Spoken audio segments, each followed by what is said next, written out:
우린 먼저 이한이가 거꾸로 있었던 매트에 대해 자세히 알아보기로 했습니다. 50년 가까이 태권도 용품을 직접 제작하고 있다는 이태섭 대표. 이번에 사고가 난 매트가 이렇게 생긴 매트인데. 예, 맞습니다. 이 구르기 매트라고 불러요. 예, 애들이 구르기 훈련 시킬 때 이걸 깔고 안 다치게 하기 위해서 하는 거예요. 다른 매트에 비해 길이가 길어서 주로 구르기 연습을 할 때 사용된다는 구르기 매트. 여기 1m 20, 길이가 2m 40, 이 두께는 6cm. 구르기 매트는 다 고정적이에요? 여기 기본이고 이제 뭐 10m를 만들어 주시오 그러면은 10m로 이렇게 만들어 5m를 해주시오 그럼 5m 나가고. 구르기 매트는 주문하는 사람에 따라 길이만 달라질 뿐 어느 공장에서 제작하던 높이와 두께는 모두 유사하다고 합니다. 그렇다면 어떤 재료들로 만들어지는 걸까? 안에는 마블 스펀지를 넣습니다. 마블 스펀지 넣는 이유는 조금 무게가 있어가지고 잘 안 움직이게. 겉재질은요? 처음에는 뭐 천으로 강목 천으로 했는데 그러면 습기 많이 차고 그리고 지금은 그전 타포린을 써요. 한 20년 정도 됐을 거예요. 일명 돗자리 원단이라고도 불리는 타포린은 캠핑용품부터 자동차 커버, 가방까지 다양한 곳에 사용되곤 하는데 가장 많이 쓰이는 곳은 방수 천막을 만들 때라고 합니다. 방수되는 거죠. 그러니까 습기 차도 관계없고. 실제로 타포린 원단에 물을 부어보니 전혀 스며들지 않습니다.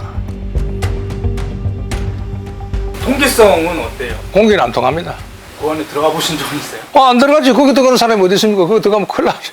위험하지. 공기가 안 들어가는데 숨을 못 쉬지. 방수 재질의 타포린 원단으로 만든 매트의 지름 23cm 구멍 안에서 27분이나 거꾸로 있었던 이한이.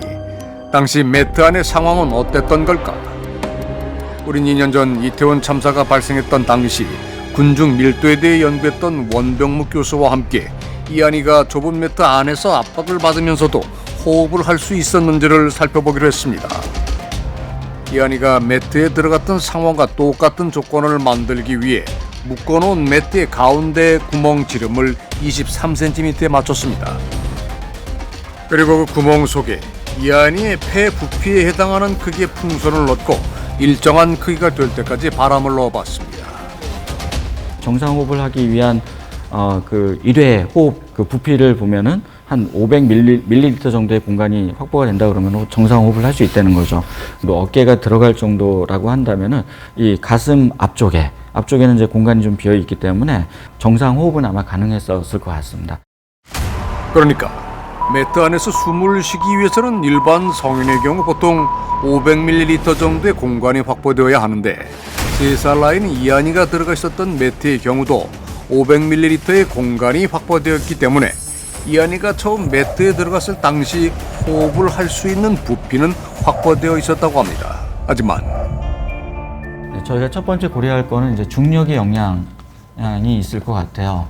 이게 저희가 폐라고 한다면은 횡격막이 내려가면 부피가 이제 늘어나고 횡격막이 이제 올라가면 부피가 줄어들고 그래서 횡격막의 움직임을 통해서 폐 전체 부피가 조절되고 그래서 이제 호흡을 할 수가 있게 됩니다.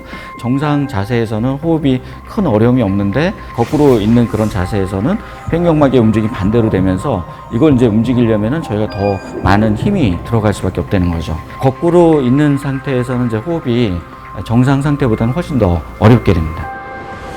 매트에 거꾸로 넣어졌기 때문에 숨쉬기가 매우 힘들었을 거라는 이한이. 그리고 밀폐된 공간에서 이한이가 느꼈을 폐소 공포는 아이 호흡을 더욱 힘들게 했을 것으로 추정이 됩니다. 게다가 매트의 아래쪽이 이제 막혀 있는 거죠. 이 폐쇄 공간이라는 거고요. 그다음에 이제 위쪽도 사실은 아이의 몸이 이제 꽉 끼어 있는 상태. 물론 가슴 앞쪽에는 좀 공간이 조금 있긴 하지만 거의 공간이 없다라고 보시면 돼요. 그래서 이 안에 있는 공기로만 호흡을 할 수가 있고, 그다음에 이 안쪽에는 또 이산화탄소가 계속 쌓이는 거죠. 그러면 이제 오랫동안 방치가 되면은 호흡이 이제 어려워지는 그런 상황이 될 수가 있습니다. 통풍이 되지 않는 타포린 재질의 매트인데다 위아래가 막혀 있는 상황이다 보니 이한이가 숨을 쉴 수 있는 산소는 점점 더 줄어들었을 거라고 전문가는 지적했습니다. 우린 당시 이한이가 처했던 상황을 조금 더 자세히 알아보기 위해 한 가지 실험을 준비했습니다.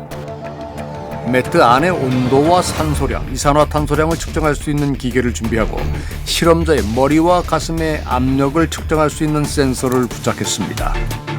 그리고 실험 참가자가 이한이처럼 거꾸로 매트에 들어가는 상황을 연출했을 때 어떤 변화가 일어나는지를 확인해 보기로 했습니다. 실험을 시작하기 전 실험자의 머리와 몸에 측정되는 압력값은 0, 매트리스한 이산화탄소량은 1376ppm으로 측정됐습니다.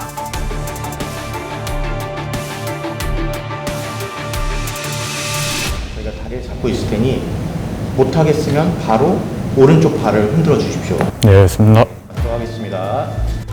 조심스럽게 매트 안으로 들어가는 참가자. 성인 남성이 들어갈 수 있도록 이한이가 들어갔던 매트의 구멍지름 23cm보다 조금 더 구멍의 크기를 늘려놓은 상태입니다. 매트에 들어가자마자 가장 먼저 변화하기 시작한 건 머리와 가슴에 가해지는 압력의 무게였습니다. 머리엔 2kg, 가슴에는 30kg의 압력이 가해지고 있는 상황.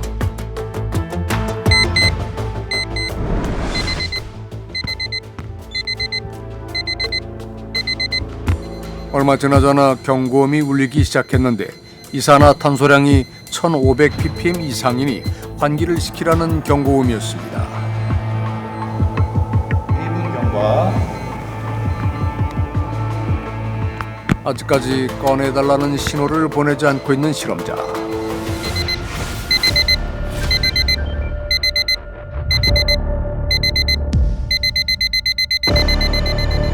잠시 후 최대 측정 값인 9999ppm까지 이산화탄소량이 올라가자 측정기가 더욱더 요란한 소리를 내며 울리기 시작합니다. 그렇게 2분 26초가 지났을 때 참가자가 꺼내달라는 신호를 보냅니다. 제작진의 도움을 받아 조심스럽게 밖으로 나오는 참가자. 그가 직접 경험한 매트 안의 상황은 어땠을까? 처음에는 그래도 참을 수 있을 거라 생각했는데 뭔가 기절할 것 같다라는 느낌을 받았어요. 뭔가 물속에서 숨 참기를 막 오래 하면은 어지럽고 되게 숨쉬기 힘든 그런 상태이잖아요.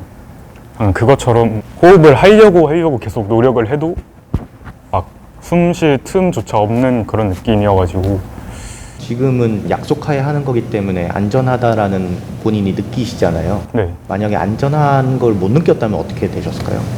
안전하지 않다라고 가정을 했을 때는 진짜 죽을 수도 있겠다. 실험 참가자보다 25분이나 더 매트 안에 갇혀 있었던 3살 이한인. 그 안에서 얼마나 고통스러운 시간을 보냈을까? 통상적으로 4분 정도 이상 이렇게 압박 질식이 되게 되면은 이제 호흡 부전이 올 수 있고 이게 성인 기준이에요. 이후에 많이 버텨도 11분 이후면 심정지가 올 수 있다 하는데 아이들은 버틸 여력이 훨씬 더 없거든요. 매트 안에 들어간 상태에서 언제 심정지가 일어났는가가 조금 추정하기가 쉽지 않겠다. 그렇지만 심정지로부터 해서 심폐소생술이 있을 때까지 이 시간대가 아마 5분은 넘지 않았겠나. 이한이가 언제 의식을 잃고 심정지 상태가 되었는지는 정확하게 알 수 없지만 확실한 건 이한이가 매트에 갇혀있던 27분 동안 그 누구도 아이에게 도움의 손길을 내밀지 않았다는 겁니다.